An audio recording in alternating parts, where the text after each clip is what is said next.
And welcome back to the Ratchet Clank Let's Play. Today we are going to be taking on the Planet Orxon. If everybody doesn't know what the Planet Orxon is, I'll tell you. Orxon is that overpopulated and polluted planet that used to house the Blarg. But after certain circumstances like the pollution and overpopulation, this caused the Blarg to actually give Chairman Drek their faith in order to actually make their new soup planet. Unfortunately though, that also means Ratchet can't breathe in it because it's toxic. The atmosphere is toxic, and it is warning, O2 mask required for organic life forms. Well, we're going to get the O2 mask later, but for this moment we're going to play Clank this time round, the second and last time in the game. Well, in the original games, only Clank can be playable in only 2 parts of the game. And that's the same case in the sequel as well. With that being said, Ratchet can't explore it because the atmosphere is too poisonous to actually explore. Because Ratchet will definitely asphyxiate or even suffocate in the atmosphere because it's unbreathable. The only thing you need is the O2 mask, like I said, but unfortunately that's going to come in the next couple of parts.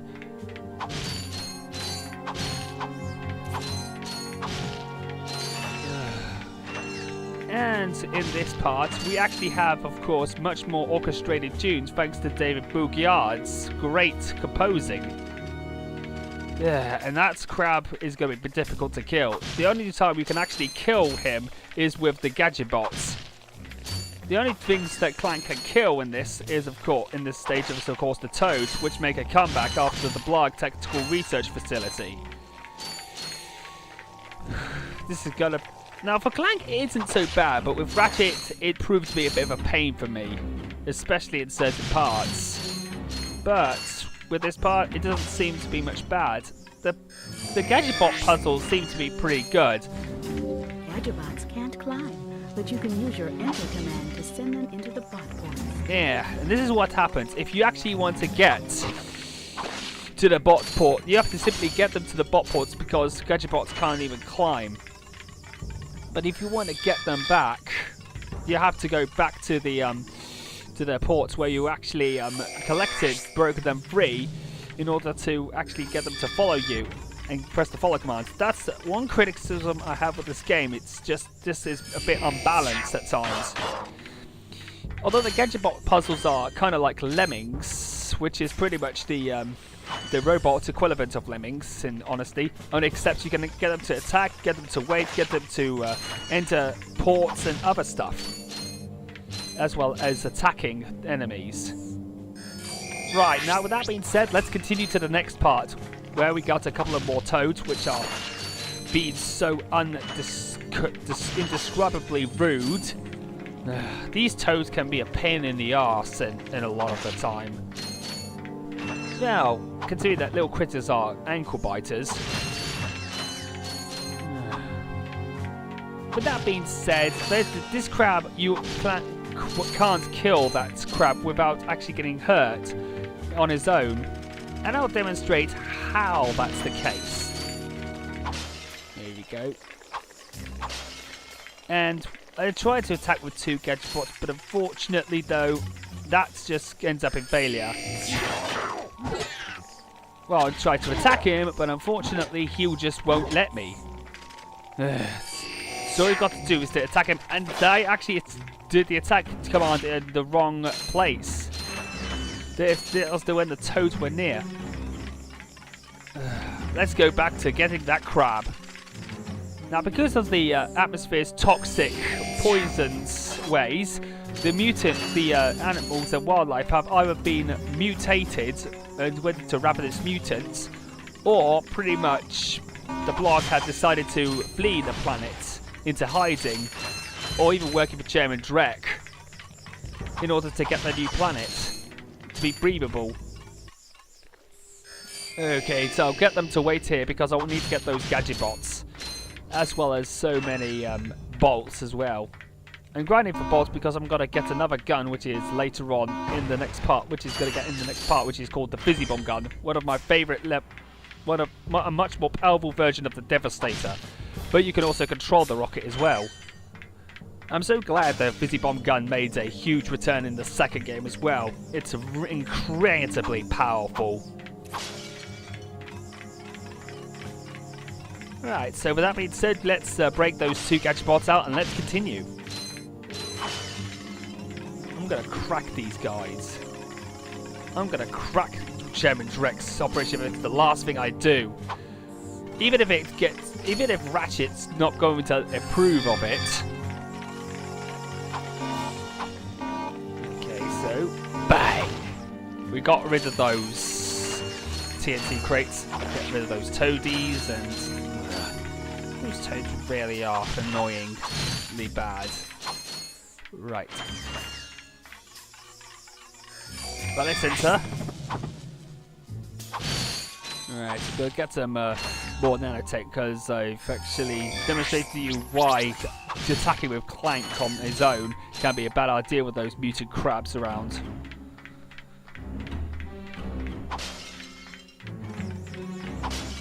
Okay, wait. Here. Right, attack, and that manually blew it up in my face. Goodness gracious me. There are at times when some of the TNT crates, the explosive crates, can actually be in the most awkwardest of places, and they can actually blow up in your face. Anyway, wait here. And then the reason I want those Gadgebots to stand and wait on that on that switch is because there are steel crates obstructing the way of the of that pillar, and unfortunately you can't go through. The only thing you can go through is to actually get the Gadgebots to stand on the switch in order to proceed through. Right, before we do that, we're going to get some more bolts by destroying those steel crates with the explosive crate.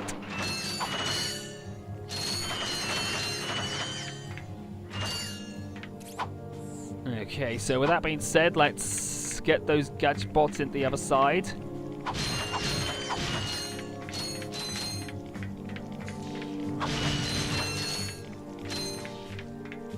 Okay, so with that being said, let's get the other Gadgebots here. Follow command, and let's go. There's only one Toad here. Why didn't I take damage there? That's kind of amazing. Well, enter command. Let's get up there as well. Well, I wouldn't use the transporter as well, the teleporter as well, but there are also boxes there. And it's vital to get a lot of bolts in order to get the more powerful weapons later on.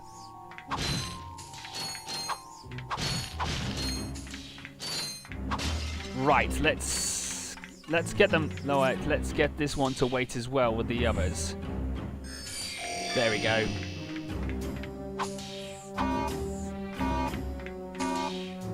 Right, so with that being said, let's reach up to the other side. We got to the only right time we can actually get through this part is to destroy all those explosive crates, and then open up the door, get the Gadgebots to follow, and then get all of them into that home over there.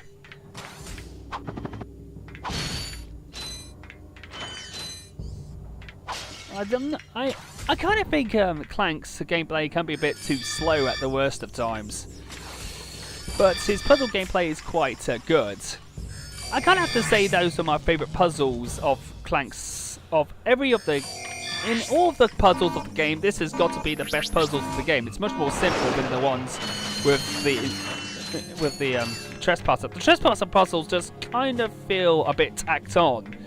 The bolt puzzles are like going around and around, which can be a little bit too tiring at times, but they are required to actually get through certain parts in the levels. But I think the Gadgebots were probably my favourite of this game. It's a shame they're only a bit too under. I just have to say they're just a little under well used. And I can't destroy that, so with that being said, let's get those Magneboots. Clank! Get them off you, Clank. Ooh. These Magneboots Oh, are device I designed didn't for know finding that special Clank's medicine. storage system is actually However, pretty good. appear to be too small. You know, earlier on when he got that Hydro Displacer, he put it inside him and he got it in with good effect. But the Magneboots was a bit difficult because they're magnetic and they can be stuck to metal surfaces, especially Clank's body. Anyway, with that being said, let's get. We got another Gadgebot set of puzzles with the Gadgebots, and we've got to go through those. Ugh. And there's with those bombs as well. And there are also bombs there as well, so that can be a bit awkward at the worst of times. Okay, so with that being said, we got a lot more bulk grinding to do, and we are going to be destroying them. Alright. Now this one can be a bit of a tricky section, because there are pterodactyls dropping bombs onto the atmosphere. You've got to don't let them turn red when you're near them, because otherwise you'll explode in your face.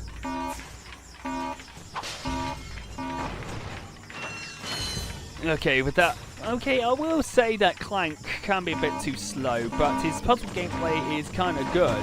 Much better than that of the Trespasser puzzle. Trespasser puzzles were a little bit, you know, dodgy, and they are pretty hard in a certain stage. In the last section of stages, the Trespasser puzzles can be a little bit, you know, too tough for comfort.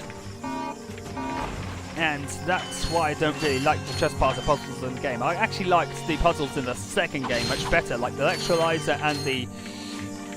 I don't know what the Infiltrator puzzles were much more comfortable in contrast, as they didn't require too much time to pick the locks or even get electric devices reactivated or fixed. And unfortunately, I seem to have lost one of them. So with that being said, I'm going to get them to wait here, which I'm going to do, whilst I try to find him. But, of course, obviously in the recording, I kind of wasted my time trying to search for it. So with that being said, let's jump cut to the part where I actually find him, that missing Gadgebot. Oh, there he is! I wonder where he went. Oh...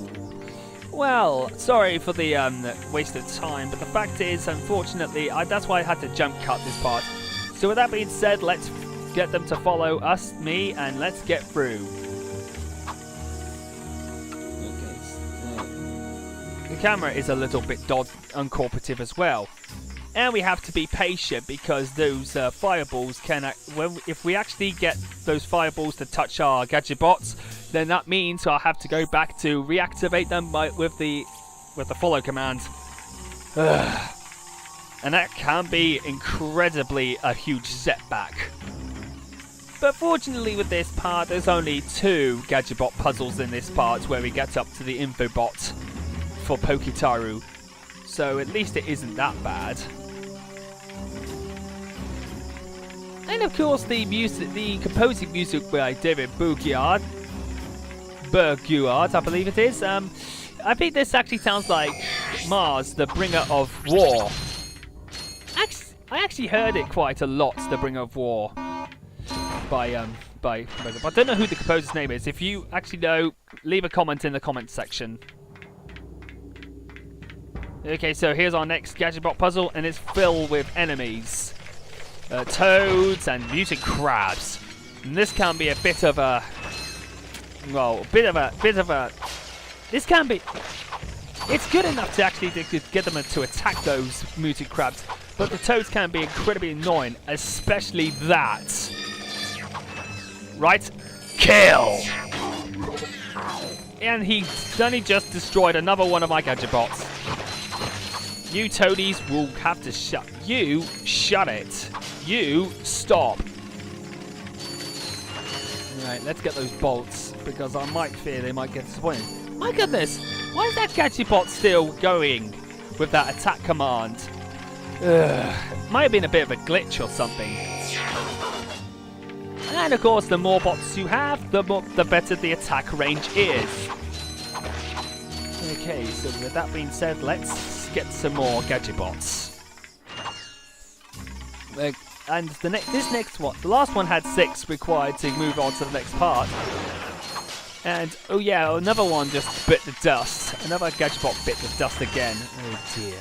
So with that being said, we're going to go back and reactivate it. In the second game, this problem was fixed, where they immediately follow you. Whenever they actually go back to their resurrecting place, they actually find you. Get the effort to find you. You know what they say, the bigger the amount of Gadgebots, the better.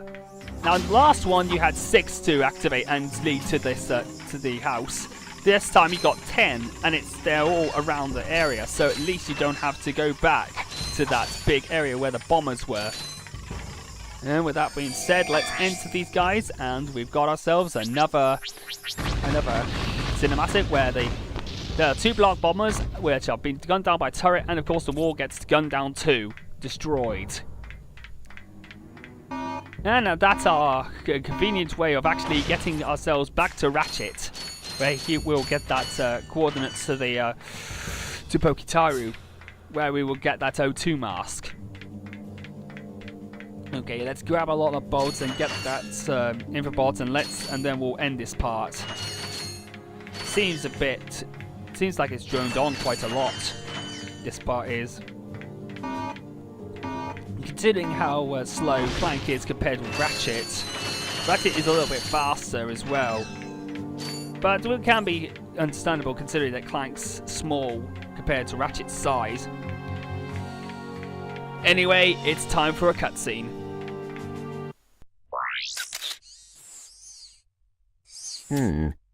Better not let Ratchet see this one. And he feels a little bit worried, poor Clank. Oh, don't feel worried. It's Ratchet's fault that Quark led us to this mess in the first place. Anyway, let's get ourselves back to the ship. But, of course, we've got one interesting thing to look at. When you're playing this as Clank for the first time, you can only see pterodactyls in the air. But when you're with Ratchet, you'll see transporters instead, those escape transports which drone on with their engines. Okay, with that being said, let's get back onto the ship and let's give Ratchet the Magneboots and that Infobot to Pokitaru. Hey! You giving me these or not? They are magnetic. I appear to be stuck to them. Oh.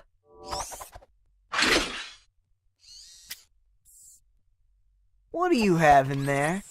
Gears, metal filings, dust. You know what I mean. What is it? I will show you this, but you must promise to stay focused on our mission. Is it something about Quark? Cities are full of smog, swamps are full of muck, and tar pits are full of tar. But here at Jowai Resort, the sun shines 24 hours a day. Visitors get a free O2 mask to explore our warm waters. The benign marine life will welcome you to the big blue world under the sea. You can also use our complimentary flippers to partake in speed swimming. So come to Jowai Resort and leave your world and your troubles behind. Jowai Resort, Pokitaru. I knew it. Oh, come on. Switch off your nerd circuits and have some fun.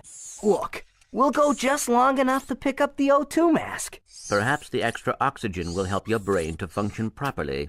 Yeah, and maybe the salt water will rust your mouth shut.